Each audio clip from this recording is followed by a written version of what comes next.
Welcome and thank you for joining us today. I'm Kylie Timler with Kirkwood Corporate Training.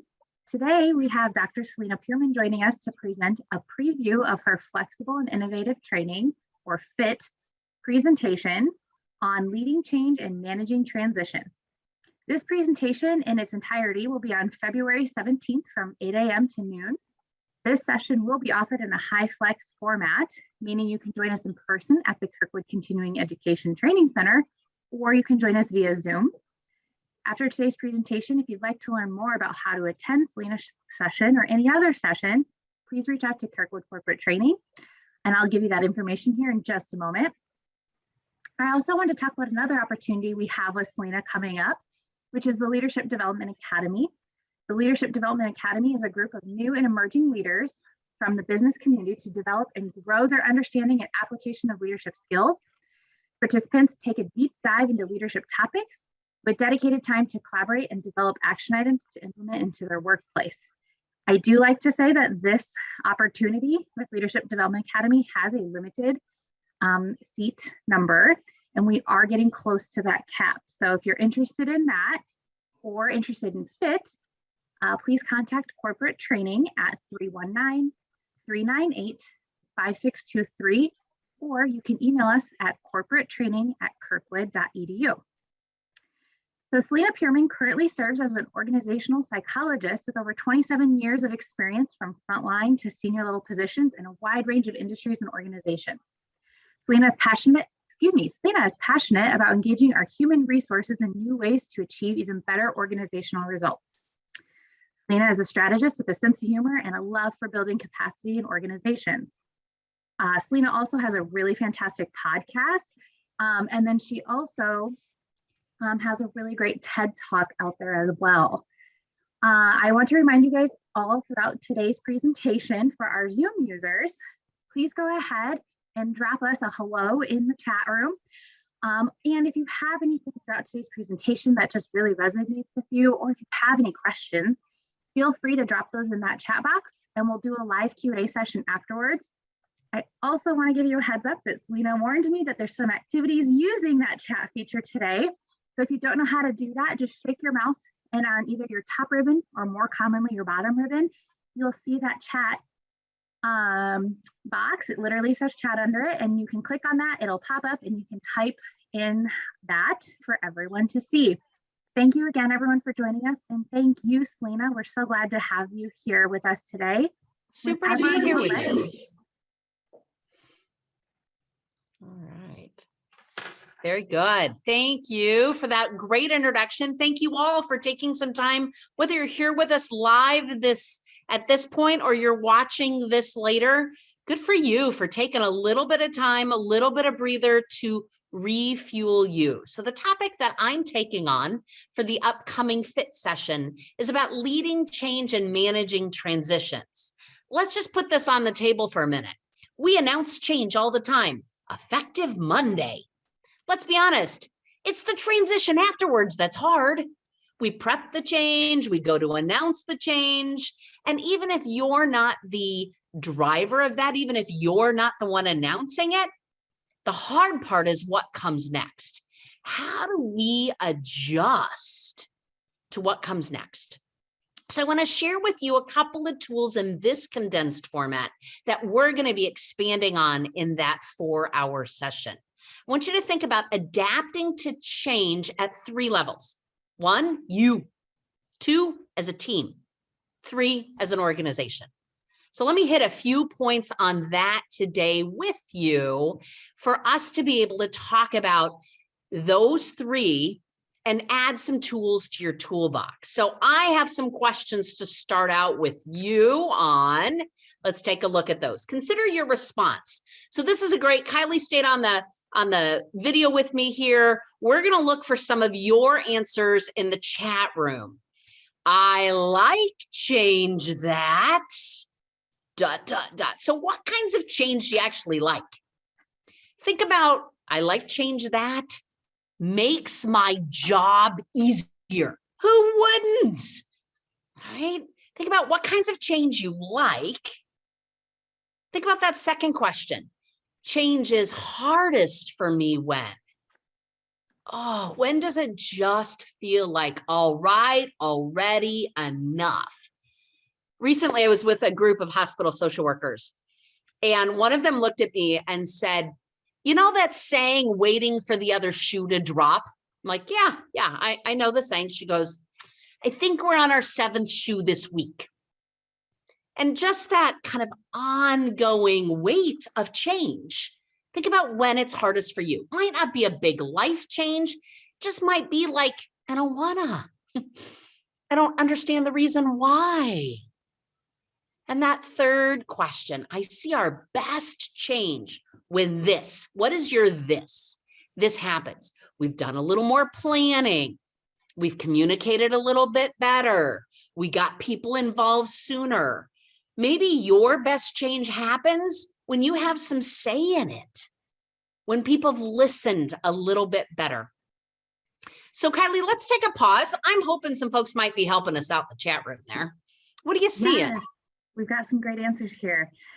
They like change when it benefits others, understands the why, addresses real and nagging issues that affect individual and collective success. And we've got a few more coming in. Okay, we got some change is hardest when you're ready for that. All right. Good, go ahead. Let's pick up on those two. Perfect. So change is hardest for me when we are not told the why. That's popped up a couple of times now. Yeah, I bet. Oh, and then we got, I like change that makes life easier, and change is hardest for me when I don't understand it.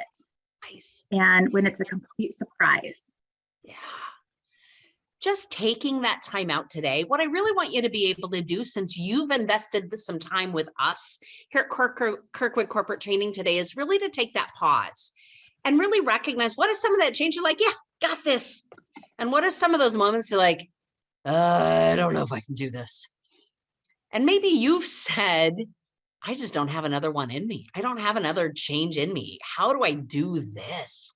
We've all hit some exhaustion in different types of ways around this relentless pace of change. And I used the phrase relentless pace of change pre-2020. Okay, and then 2020 and 2021 put a few exclamation points on it. So think about how you do this best, this that I have noted. And so keep an eye, we'll keep an eye on that. We'll come back to that at the end of our session today, see what else dropped in there, as well as other questions, or challenge Celina today. Give me some things to think about, some questions that are on your mind when it comes to change. Let me, for a few minutes today, since we've got each other, to take you through some of the tools. We'll expand on these more in the upcoming session, but I want to add these to your toolbox today. For many years in life, we have talked about the grieving process. We have talked about hard things in life and that we go through a process of grief. There are big things in life we could talk about. That's not what we're talking about in this webinar or the upcoming course. Here's what I want you to consider. I want you to think about the fact that you go through the grieving cycle 3 times in 20 minutes when you open up your email in the morning. You know what that sounds like? First email. What? Who came up with this idea? No, not going to happen. Oh, fine. Click. Second email. What? Now, maybe your emotional reactions aren't as strong as my antics in describing that.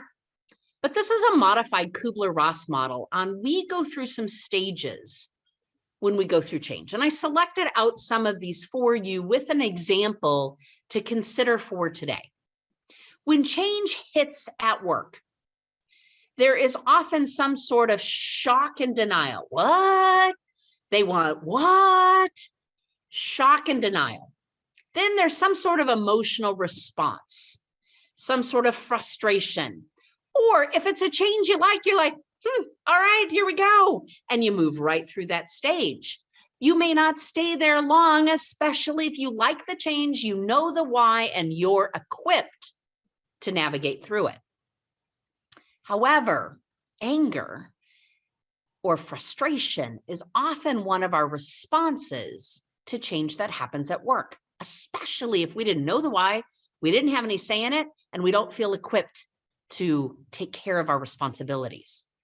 Chances are all of you know someone in your team, in your organization, current or past job, that hit angry about something at work and stayed angry for like 5 and 10 and 15 years. It's very possible that we hit that stage of anger during change and don't move forward. If we don't get stuck, we go through some sort of reflection and bargaining. This is where we're trying to seek options for a way out. At work, this is what it sounds like. Fine, if they expect me to do this, I am not staying 1 minute past 5 o'clock. I just renegotiated the terms of my employment without telling my boss. I changed how much I'm contributing to this based on what I just perceived or understood or how I responded to that type of change. Consider a time in recent weeks where you've hit one of those stages: shock, denial, some sort of emotional response, some sort of reflection and bargaining. Ideally, we don't want to get stuck there. We want to be able to move through those and then go to what we call that upward turn, starting to look at new pathways, testing out options with hesitant exploration. What does that mean for us? A lot of times when I'm on site with a company and we're working through stuff like this, I hear it expressed this way: oh, fine, what do you want me to do? Upward turn is not completely bought in yet, but it's not really holding us back. Ideally, we're moving through that to go to some sort of reconstruction and acceptance. This is your response to change. Layer this on multiple times, multiple ways, every single day. There may be some things that you're still in shock and denial on, and some other things you're like, woo, here we go, acceptance, and everything in between. We also know in the big stuff in life, whether it's personal or it's work related, the really hard, big losses, we don't just move through this and come out the other side. Sometimes it's 2 steps forward, 3 steps backwards, and it's kind of a hot mess in the middle. Why bring this to you today? When we're thinking about helping each other move through rapid change at work, if you have a team of 10 people adjusting to a change, you might have a couple of people at reconstruction and acceptance. You might have a couple of people at reflection, bargaining, and upward turn. And you got a couple of people who are still going, what just happened? And yet when you're trying to move a team through it, not necessarily just as a leader, but as a good team member, as a good coworker, you might be like, why can't you get over this? And they're still stuck. Or you're stuck and they've moved ahead. When we think about understanding our response to change and being change ready, that's going to be a huge theme for this session with the FIT program. Is we have to continue to build some muscle memory about how to be change ready. Because you know what, going back to my earlier example, the 8th shoe is going to drop and the 9th, the change will remain steady. But we all have our own individual responses to it. And what I want us to do a little bit better is to own our response. I'm okay with me looking at this going, yep, I'm right there. Own it. Now the question is, what do you want to do about it? It's okay to be at shock and denial. It's okay to have some emotion around a change that you're struggling with in your team or your organization.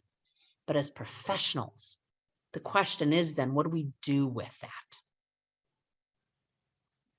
One other way that I look at this is recognizing that there's some momentum that goes with the change process. So for an individual, a team, or an organization, there's usually some energy that moves with it.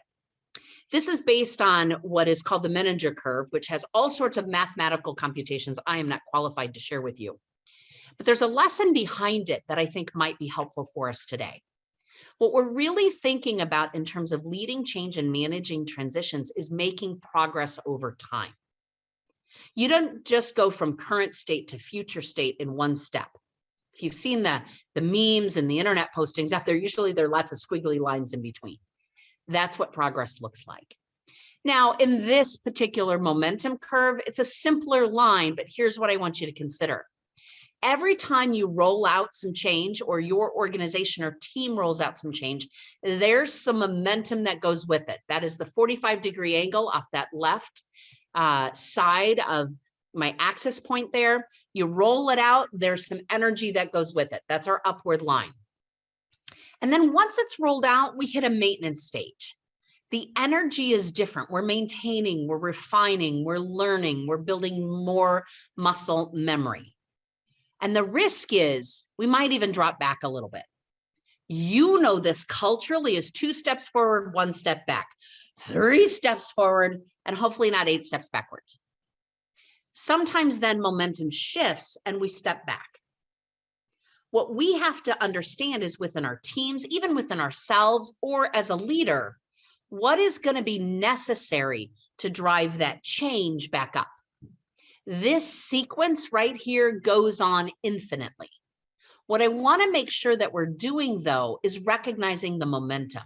What stage are we at? So name a change you might have going on now in your business. Is it at a momentum? Is there lots of energy? Is there something new going on with it? Is it come back to top of mind? Maybe we've adopted something. There's some momentum going, or are you at maintenance? We're refining, we're learning, we're trying to get used to it. Or are you in a backward slide? This might be with a team where you've looked at your coworkers and go, this week's been a hot mess.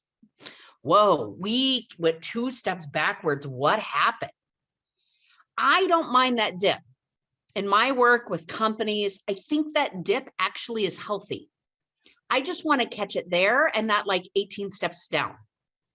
I don't want it to go way low, because that's a whole lot more. We lose progress. It takes a lot more designated, very specific effort to get it back up.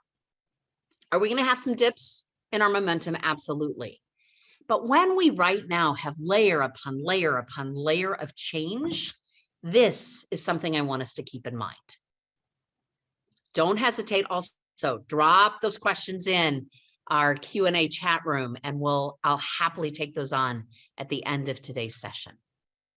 So we've looked at individual change, team change, and organizational change. We've thought about the processes we go through in responding to a moment of change, and the fact that there's some energy that goes with that. Are we on the rise? Are we maintaining? Or are we even pulling back a little bit? And that's a continuous process. Another area we can look at managing change and leading through people through transitions, even if it's a coworker, across departments, there's all sorts of ways that resistance pops up. Let me share a few of those with you today. Organizational inertia. It means we're stuck. Inertia, right, is lack of momentum. So we're like, okay, stuck. That can come from systems and legacies, culture and history. That may be an organization just getting stuck on, we just can't see a new way through this. That may be the overall organization or in groups. That's just not how we do it. It's them, not us. It might be just in practices that this department does it that way and that department does it another way. There's all sorts of spots we can look for of resistance across an organization. And I want you to consider, as part of your learning for today, if you could fly over virtually your organization, and I always used to call it the bird's eye view, but now I call it the drone's eye view, and look over where are the spots of resistance that exist based in your organization around a change. Is there a team? Is it the whole place? Where are those points of resistance? 2 of the ones that I often see in my work are threatened expertise and threatened power. Threatened expertise is if I'm really good at something and you change it, and I liked being good at it. Now I'm a learner like everybody else. And if being an expert at that and being really good at it, and by the way, when I'm really good at it, it's probably easy for me, and you now have me do something else, oh, it's clunky and I don't feel very good about it. And I got to learn and I got to put extra effort in it. And I don't want to. That can be a source of resistance. And it's one of the areas that I see quite a bit. When I'm good at something and I want to continue to do something, for as much work redesign we have going on and changing nature of jobs, partly due based on innovation or technology or staffing issues, threatened expertise might be something you just want to be aware of, or even in yourself. When you like doing it this way because you had the routine down and you could be effective and you like being effective, when somebody asks you to do something different, oh, that's a loss. And going back to our sequence earlier, you grieve it. Threatened power is the other example I'll use for today. Not everybody is motivated by power, and power is not a negative thing in organizations. It's about influence. And when somebody really likes that influence, maybe I have budget approval to be able in my work, maybe I'm an individual contributor, but I have budget authority to make decisions up to $5,000. And it makes my workflow easier. I feel trusted. I have some power. I have some influence in that. But now, due to maybe changes I don't know about, I'm not bought into, and I don't understand the why, you've now reduced my budget decision-making from 5,000 to 1,000. And that was really important to me because it was easier workflow. I felt trusted. I could make the decisions and my work was easier. And people trusted me with that. Now you make my decision parameter $1,000.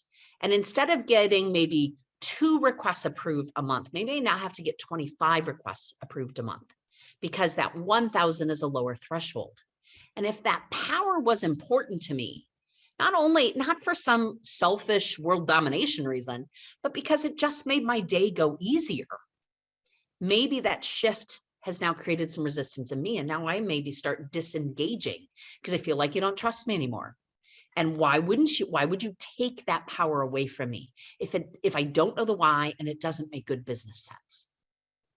Those are a few examples. We're going to dig into those a lot deeper in this session, but I thought for maybe today, those could be helpful for you to be able to look around you virtually or physically to go, where do you see some of those points of resistance show up? And why do you think they're there? So let's pull some summary together. When we think about organizational change and the relentless pace, there are some things we can do during times of nonstop change. I will always recognize that we need to articulate what has not changed.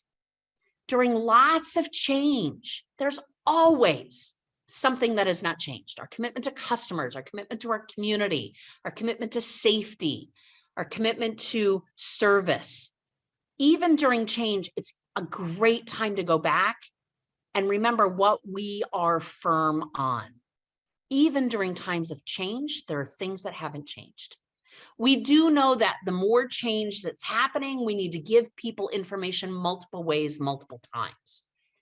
I hear information very different at that shock and denial stage than I do at the upward turn stage, than I do at the acceptance phase. We need to give people information multiple ways, multiple times. Mark the endings of old ways and practices and treat the past with respect. I often say in my own conversations with organizations, don't ding on the past. It was. And it doesn't do us any good to go, well, we shouldn't have done that, or that leader shouldn't have done that. Done. If we are now moving forward, what's that going to take? We should acknowledge losses, though, with empathy. Let people take a piece of that old way with them. If there's something we can carry over because it's important to do that, let's see what we can offer them. And give people time and provide the support to help them see the new. What does that mean for us? That means that a lot of times we go to announce, if you've been working on a project, you've had time to go through those stages, but you announce it on Monday, now everybody else starts at shock and denial. Lots of times leaders in particular working on a project have had hours, days, weeks, months to process a change. But when they announce it, everybody else is just starting at the beginning of that cycle. Here are 2 takeaways I want you to consider for today. Whether you are influencing team members, if you are leading a team of people, projects, meet people where they're at, not where you expect them to be. If you think you should be over this by now, you're not honoring what they've got. Help me understand why this concerns you. Ask them questions to understand where they're at. Now, I'm not saying get stuck there with them, but find out why they're there and see if they'll open up to you to help you move forward. Ultimately, though, when it comes to change and managing all the different stages of change, we have to wanna. You can easily get stuck somewhere along the way. It's up to us as individuals, as professionals in our field, to dig in and say, maybe I just need to rethink this. I need to keep an open mind. I need to ask questions. I need to give it time. You've got to find that push. I wish I could say this is going to get easier. It's not. Here's what I do know. We are up for the tasks in front of us. Kylie, let's bring it back and see what others have for questions for us. Very good. Thank you, Celina. I loved I loved a lot of those, but the treat the past with respect. I think that's been a tough one with all the changes that COVID and the trade show and everything else 2020 and 2021 threw at a lot of folks. So guys, I'm gonna wrap up a couple things. So in the meantime, if you wanna share anything in the chat box or ask some questions, we'll circle back and answer those in just a moment. I just want to take a moment and thank you again for your time today. And thank you, Celina, for your time and helping us learn more about leading through change. I just want to remind anyone, if you'd like to bring Celina in-house on this topic or any other topic, or join Celina and I at the Flexible and Innovative Training Series, which is on February 7th, I believe, or join us at the Leadership Development Academy, please give us a call at 319-398-5623. Or you can email us at corporatetraining@kirkwood.edu. Corporate training is all one word. For our Facebook Live viewers, thank you so much for joining us. I'm going to be ending your live stream shortly. As a quick reminder, if you register and attend via Zoom, you can stay with us and participate in the live Q&A afterwards. For our Zoom attendees, please feel free to go ahead and start asking those questions in the chat, or you can use the Q&A, whichever you feel most comfortable with, and we'll get to those in just a moment.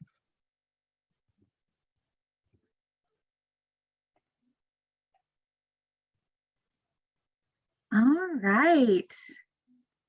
Yeah, some good comments coming in there. Daniel, thanks for your comment about to accept an idea with 7 points of contact, right? We announced it on Monday. That's our first. If that's the first time I hear it, I got to hear it a couple of different ways. I got to process it. And that whole 3 weeks, I love that. And it's great timing with New Year's resolutions, right? Kylie, are you a resolutions person? I won't ask you what they are. Yeah, not everybody is, right? I'm not, because I believe that I shouldn't go off the calendar. I'm just constant. I love that. Trying to grab new habits or improvements throughout the year. And the research that Daniel just mentions in the chat room is so important around it takes 3 weeks to form a new habit. I don't know about you, but after 3 weeks, I'm like, whoo, that didn't kill me. I don't feel like a master after 3 weeks. So it does remind us that this takes time. This takes time, and giving people that time is really important to walking it with them. Yeah, I think the showing some grace as you practice those new habits and you're letting go of maybe that past piece, that can be tough for some people. So I love that idea of just constantly just keep trying, right? I mean, that's the whole point of all of this. We're gonna learn some stuff along the way. And what a process to be able to go through together and go, whew, okay, look how far we've come. And that's really what we all need to continue to focus on in these in the months and the year ahead. Very good. So Celina, one question that came in, and I want to just apologize because they were kind of having troubles formulating exactly where they were going with this thought. So this person submitted it through the Q&A. So if you guys, I'm not hitting this exactly right, just let me know and I will do my best to reframe it for Celina. But my understanding of their question was, we've had a lot of change. And so some people are in some really difficult places. So maybe we're struggling to identify those places of resistance. or we just have a lot. So do you have any tips for maybe how do we even start that first step of recognizing, and where do we go from here? I think we're in a really interesting spot of just naming that we're here. And I think that when we look at a lot of the mental health experts out there and other people in these fields to say we're here. And I think there's a healthy way to do that, to say, this is what I'm feeling, this is where we're at. Then the question is, what do we want to do with it? Do I need to act on it? Is it holding me back from something? Is it preventing me from being the kind of professional or person or parent or friend that I am? And then what are those next steps? And Amy, I love your comment there about next milestones. And there are, to the question, Kylie, that you were sharing, I believe it's naming it and then looking for small steps. There's no magical answer for anything that we're facing right now. And in a lot of the conversations around stress and burnout, we're looking for nudges. So if you want to take a word from me today, what's going to get you the next step? Because there's not going to be something that's going to get you down the entire, football field. It's going to be what's 1 yard and what's 2 yards. Nudges. What's going to get us through the next step? Today, it might be for you just getting through this afternoon. Okay. Then it might be, what do we need to take on tomorrow? Because when we tuck in and we reserve that energy just to get us through this moment, we need to think about, okay, what's going to get me through now? And then what's my team need to get through this week? What do we need to get through for the month? And it builds from there. I love that. Thank you. I love the idea of little nudges. We can all take those little steps, and over time, they really add up. And then Amy just added to her comment about even acknowledging the backward steps as learning. So don't necessarily own the dips. There we go. There's a phrase for today that might sound weird to anybody else, but own the dips. When we take 2 steps backward, go, look what we just did. Now, what do you want to do with it? I think it's really important. That's how we learn. It's how we learn. I love it. Well, thank you everyone for joining us today. And again, if you want to participate in the bigger session, feel free to reach out. We're here to help. And you know what? It looks like we just got a question. So I'm going to stop my wrapping up and we'll address that. We'll take that on real quick. Great question, Danielle. And it's an ongoing challenge, because if you're a multi-shift operation, by the time you tell one shift, all the other shifts know it within 10 minutes. We have all these methods of communication. I like cadence. I like planned out. How are we going to communicate it at an organizational, a team, and a one-on-one level? What methods are we going to use? And we got to hit multiple methods. And then how consistently, what's our pace or a cadence of frequency? If it's a big something, we got to do it more often. If it's a little or something, might be once a week or once a month, but map it out. And that's one of the things we can offer through Kirkwood Corporate Training. I've got maps. We can have those conversations of what does that look like? Think method, frequency, and amounts of information. Perfect. Thank you so much. That was fantastic. So if you guys think of any other questions, feel free to bring those to the upcoming FIT session. And we'd love to see any or all of you at the Leadership Development Academy. Feel free to reach out to us at Kirkwood Corporate Training. If you'd like to talk to Celina and bring her in-house, we'd love to help you with that as well. Everyone, have a great day and stay warm. And Celina, thank you so much for joining us today. My pleasure. This was super fun. Thanks everybody for joining in.